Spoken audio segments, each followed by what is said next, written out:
janeiro tem sido um mês de ânimo para os ativos brasileiros, contrariando as visões de muitos do mercado. O dólar caiu cerca de 5% ante o real, enquanto o Ibovespa subiu 5,5% até o penúltimo pregão do mês. No entanto, para os estrategistas do JP Morgan, que rebaixaram o Brasil para neutro dentro do portfólio de América Latina no fim de novembro último, o ânimo não deve durar. E essa alta ocorreu principalmente por motivos técnicos.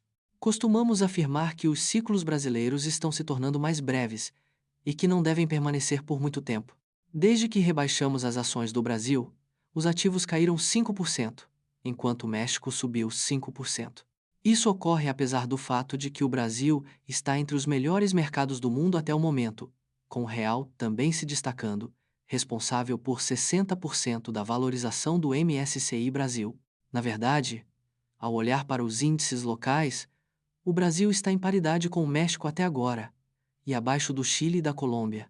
Portanto, a história é, em primeiro lugar, técnica em relação às ações, e em segundo lugar, global, e também técnica em relação ao real.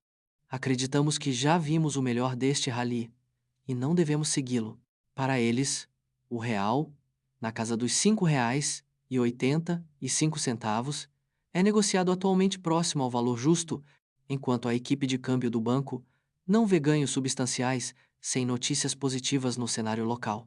A curva de rendimento já se fechou e está sendo negociada apenas 50 pontos base acima da previsão do JP Morgan para a Selic, mas 100 pontos base abaixo do nível de um mês atrás. O melhor já passou, a menos que surpresas de lucro se materializem. Portanto, é hora de voltar ao básico.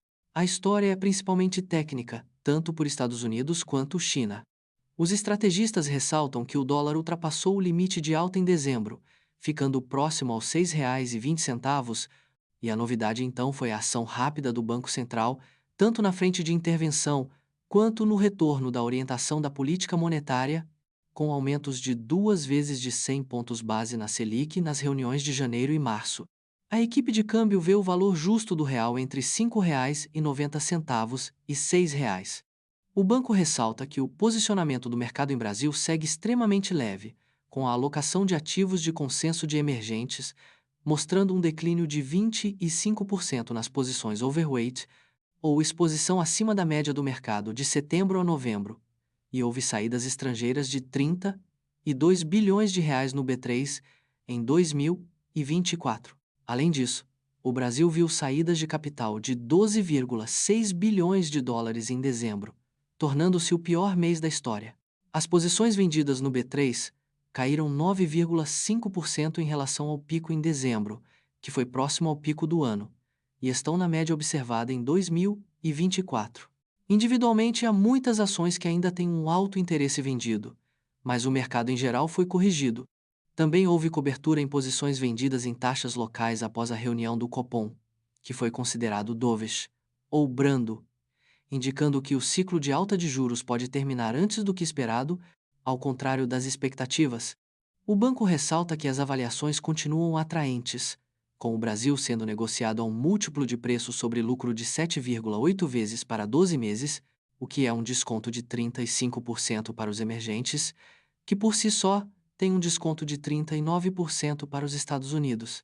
Contudo, o Brasil não está sozinho em ser barato dentro dos emergentes. Um argumento mais real econômico é que o Brasil estaria à margem do debate tarifário, do debate sobre imigração e de todas as iniciativas diretas do lema do governo de Donald Trump, MAGA, ou Make America Great Again, que significa tornar a América grande novamente.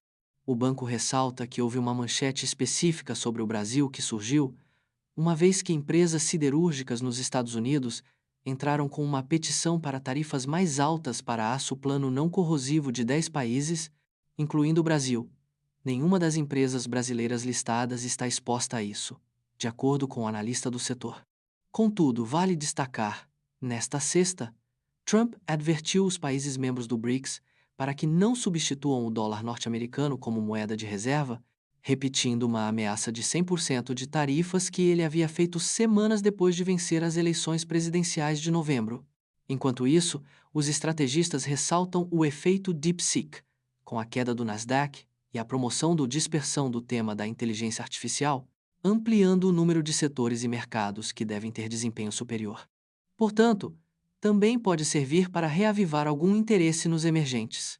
O Brasil viu entradas de capital estrangeiro de mais de 200 milhões de dólares na última segunda-feira, o que é uma quantia bastante alta, avaliam os estrategistas.